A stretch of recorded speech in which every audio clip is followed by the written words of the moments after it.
Just recently, I made a video listing the 10 worst movies of 2021. Now take a wild guess what I'm going to do in this video. Other people will usually make the best movies of the year video first, and then the worst, as well as make their most anticipated movies video of the next year after those two videos. Well, you know what? Other people are also actually doing things with their lives. I'm not like other people. But before I begin, I would like to give some honorable mentions to movies that didn't quite make the list, but I still have very fond things to say about them. Movies like Godzilla vs. Kong and The Suicide Squad, which I've already made reviews of, so go watch those. Luca and Mitchell's vs. the Machines, two very good animated movies which I highly recommend.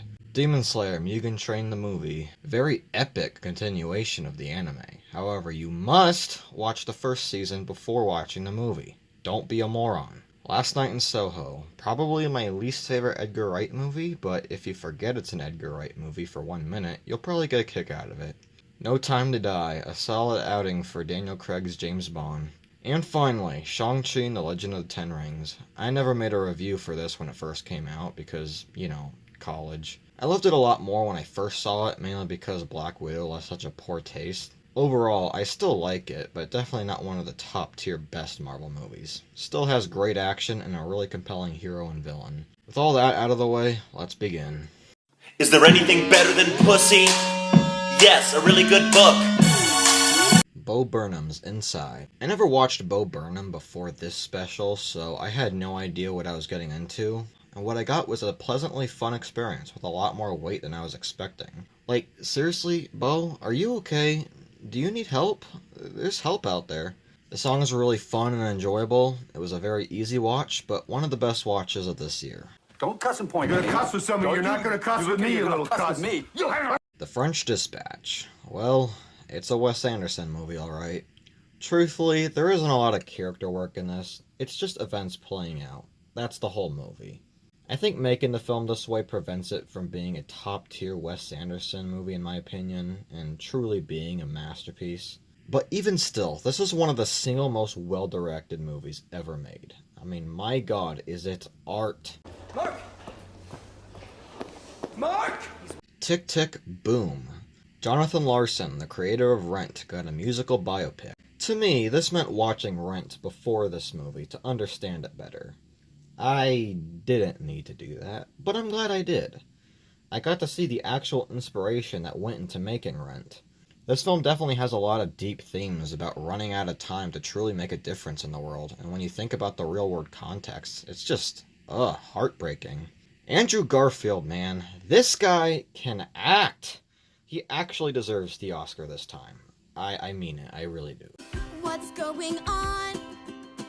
This can't be happening. West Side Story. Haven't seen the original movie, so I don't have an original movie to compare it to. Why the f*** did this flop? Other than, you know, yeah. Admittedly, the story of Romeo and Juliet is kinda dumb, so what I like so much about West Side Story is that it takes that basic premise and turns it into its own thing, rather than just another version of it. Instead of it being written by someone who wrote it as a joke, there's actually a bit of care behind what the musical is trying to say. For the final time, guys, people don't die in the story because two people fall in love. It's because of the already established rivalry between these two groups. You guys just don't understand it. Instead of ugly Shakespearean dialogue, it's just some good-ass music. And even though I saw that ending coming, it still got to me. Avocados from Mexico. Disney's Encanto just does it. It just does it. It has a creative premise, a great protagonist, catchy songs, a compelling message, and I know this isn't even a compliment for Disney anymore, but the animation, just delicious, scrumptious. This is Disney. This is why we used to love this company. Disney, quit being evil for 1 second and make more movies like this. Getting tired of all this other crap. Spider-Man No Way Home proves a lot of things. That there's absolutely nothing wrong with fan service if it is in fact what the fans want. As well as that we shouldn't judge movies based on their flaws, but their strengths. There are a lot of problems with this movie. The pacing is all over the place in the first half. There isn't even a heartfelt scene between Tobey's Spider-Man and Norman Osborn. Venom is only in the movie just to leave immediately, which proves Sony just doesn't care about Venom at all, just thinks of him as a joke. And at times, the movie can look kinda ugly, sometimes, to be honest. But that being said, everything, and I do mean everything else, is exactly what I want from a comic book movie. We actually get to see continuations from the other two Spider-Man universes. I literally never thought this would actually happen. I wanted it to happen for years, but never actually thought it would happen. Toby and Andrew aren't just in it for a small amount, they're full-on supporting characters. They actually have reasons to be here. I literally want to watch it again right now, I'm serious. Honestly, if we get less movies like Black Widow and Eternals, and more MCU movies like this and Shang-Chi, more so this, I will be very happy with the rest of the MCU future. I really mean that. No! Nicolas Cage movies are like a box of chocolates. You never know what you're gonna get. Wait a minute. Pig was a delight. It should not be this good, and yet it is. Everyone loves a good old revenge flick, but it's so refreshing to see a film truly look at it from a realistic angle. Revenge really doesn't accomplish anything. People will do it to fix a broken part of themselves, but that part will always be broken if the thing they love is permanently taken. Shit, man.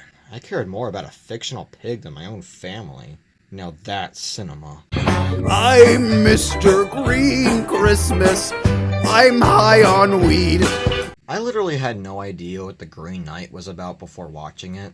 I knew it was an Arthurian legend, but apart from that, I was only excited because it was not only an A24 movie, but an A24 movie doing something really different. Why does this indie film have better visuals than actual billion-dollar blockbusters? That really is the beauty of this company. The Green Knight is just simply majestic. It's a compelling story about a low-life man learning what it means to be a knight and accepting the fate that bestows upon him. And it's just beautiful. The music. This is a film where you just need to sit there and watch it and take it all in. This may actually be the most perfect movie I've seen all year, but that doesn't quite mean it's my favorite. Big Mac, Whopper, Whopper, Whopper, Whopper. Dune. Remember when I said in my most anticipated movies of 2021 video where I said I was going to read the book and watch the original movie before this? Well, I did that, and I can easily say that as both an adaptation and a movie, this is stinky, and this isn't stinky. Dune is not a full movie. It doesn't have an ending. And I hope when it does finally get that ending, that second part, it will deliver. Just everything about this from a technical level is really the best a high-budget movie can get. It looks incredible. It sounds incredible. The performances are obviously incredible. By the end of it, you have so much to take in, but at the same time want so much more.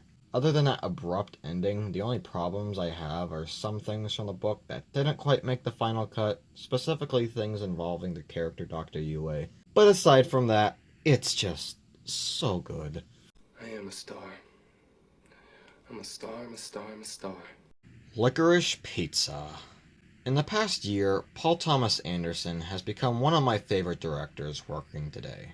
Boogie Nights is kinda sorta my favorite movie of all time, and so far he hasn't made a single bad movie.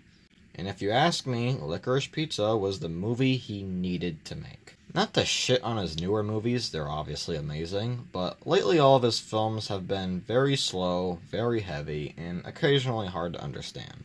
This, on the other hand, is just a fun time and nothing else, but still has a lot of heart and meaning. It's basically PTA's version of Once Upon a Time in Hollywood.